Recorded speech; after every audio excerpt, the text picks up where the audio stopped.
Hey guys, what's up? Welcome back to my channel. Thank you so much for stopping by. I really hope that you stick around and subscribe for more. So I am back with yet again another foundation. So let's get started.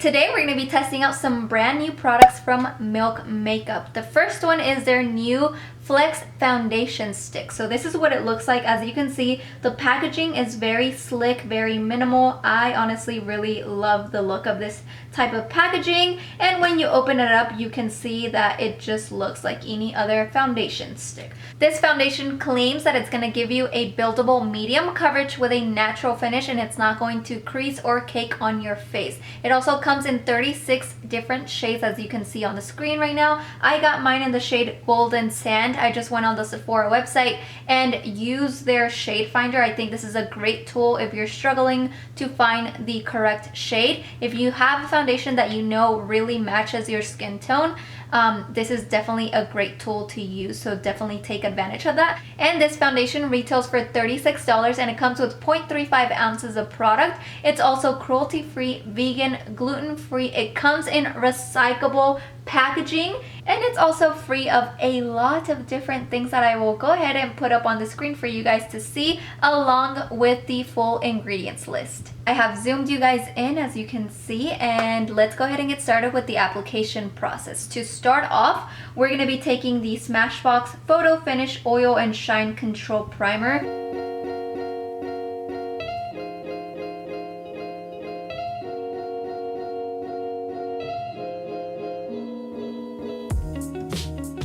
As you guys can see, my skin is definitely not looking its best at the moment. I have no idea what it's going through, but I have a couple of breakouts here and here and here, and then in between my eyebrows it's just like a super dry patch at the moment, and it's a hot mess. So we're gonna do our best to conceal and cover all of these imperfections while also giving myself and my skin a very natural finish. I'm just gonna start off applying it directly to my face, and I'm gonna try to blend it out with a brush, and then we'll go from there.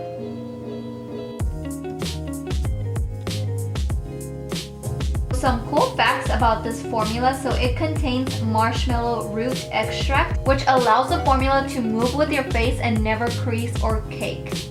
It also has blue lotus, which moisturizes your skin, and it contains chamomile and lavender, which help calm and soothe the skin.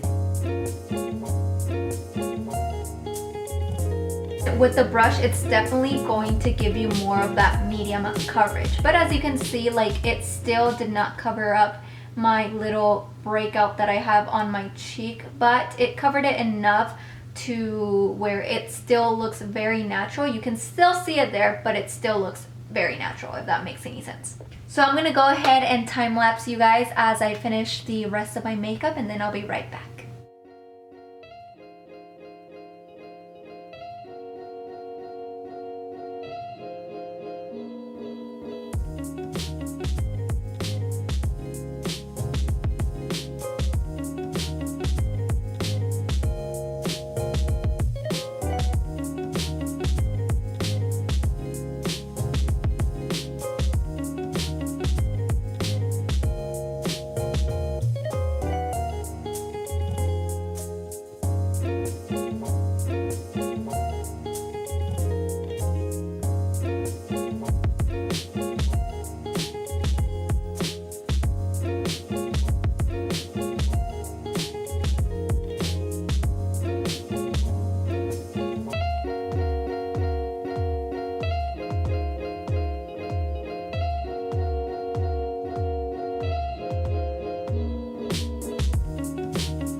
The second thing that we're going to be testing out today is the new Milk Makeup Flex Highlighter. This is what it looks like. As you can see, the packaging matches the foundation stick. It's super minimal, super slick. I love it. This comes in 4 different shades. I got mine in the shade Lit.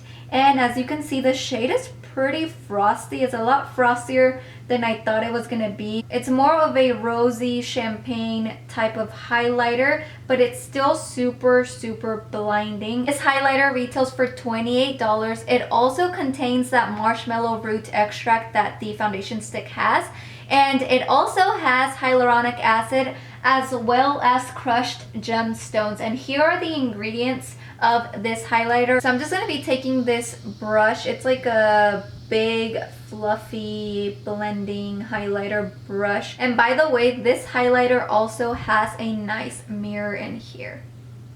So let me go ahead and apply it.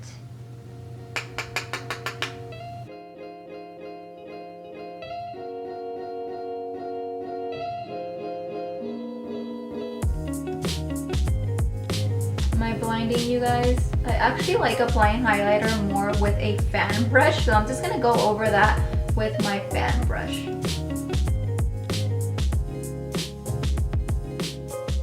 So my makeup is all done, as you guys can see. So now let me go ahead and look at the foundation and see how it's looking. Honestly, so far so good. It sits really nicely on the skin. It blended in super easily.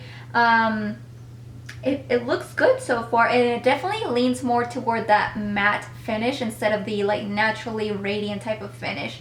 I will say one thing that I just noticed is that it's kind of creasing around my lips right here. I'm just hoping that this does not turn into a bigger issue as time goes on. So I'm just gonna go ahead and pat it down with my sponge, and let's just hope for the best, guys. But other than that, it doesn't feel sticky. It feels more like a powder, and I don't feel like I have makeup on. So it is now, what time is it? 3:20 p.m.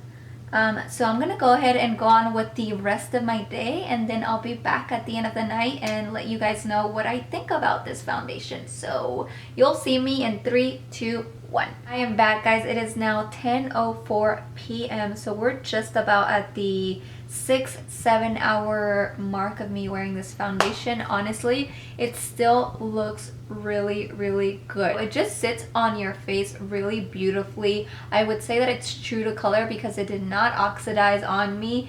And as far as the no caking, no creasing claim, I think that it is true because it didn't cake or crease on my skin. As you can see, I do look a little bit shiny. It's not as bad as I would normally be, considering the fact that it's literal burning flames outside. That's how hot it is, but it's nothing that a good blotting sheet or a little bit of powder can't fix. So I'm totally okay with that, but literally everything looks still really good. As far as that area around my lips that I showed you guys earlier, it still looks the same. It didn't get worse. I think next time I'm just gonna make sure that I really pat it down and set it with some powder, but it really does look very good. I can definitely see how this can work on all skin types because it for sure leans more on that natural matte type of finish, whereas other foundation sticks that I've tried, for example the Neutrogena Hydro Boost foundation stick and the Bare Minerals one, which I love both of them, but those are so hydrating to the point where oily skin types cannot use those foundations because they are just gonna end up looking like disco balls, and yeah, it's not a good look. But this one gives you such a natural finish, but it sits so beautifully on your skin, and it does, you get a little shiny, but as I said, like I look shiny, but it's not as bad as I would look with other foundations. So I do like that. I think the most crucial part would probably be the type of primer that you're using and the way that you're setting your makeup to make sure that you're locking it into place and so it can stay throughout the entire day. So I would rate this foundation 10 out of 10 and would for sure recommend for everyone. I think it's a great foundation for everyday type of looks, especially for those of you that want that medium coverage but don't want like the cakiness of a full coverage or medium to full coverage foundation.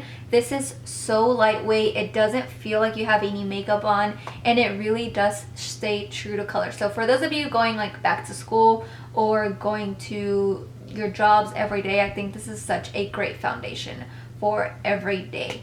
And as far as the highlighter, which I have right here, like I said, I got mine in the shade Lit, which is more of a rosy type of champagne color. It's a really pretty highlighter. I will say though, like, you don't really need another highlighter. I think we all already probably own way too many highlighters. It is a really good one if you're on the market for a good highlighter that has really good color payoff and it's blinding and it looks beautiful on the skin, then I would recommend. But you don't need this highlighter to achieve this look. I think the drugstore like Maybelline highlighters or Wet n Wild highlighters, those are great highlighters, so I don't think you need to go spend the $28 or $26 on this highlighter. It is really good, nothing against it, but you don't need it. Like if you already have more than 2 highlighters in your collection, I don't think you need another one, unless you're on the market for a new highlighter. Okay, I've gone on way too long of a rant about this highlighter. It's a good highlighter, it looks good on the skin, it has a great color payoff, it's blinding, it's beautiful, but you don't need it. So that is pretty much it, guys. I really hope that you guys enjoyed this video. If you like this video, don't forget to give it a big old thumbs up. Also, don't forget to leave me a comment down below letting me know if you tested these products out, if you liked them, if you didn't like them, and if you have not watched my previous video, which was the update video on all my reviews, what are you waiting for? There's a giveaway in there. We're celebrating 100 subscribers, so there's still time to go enter. Who doesn't like free stuff? And you know what's also free? Subscribing to my channel. So if you haven't subscribed yet, you should totally do it because it's free and it's a fun time. So until next time, bye guys.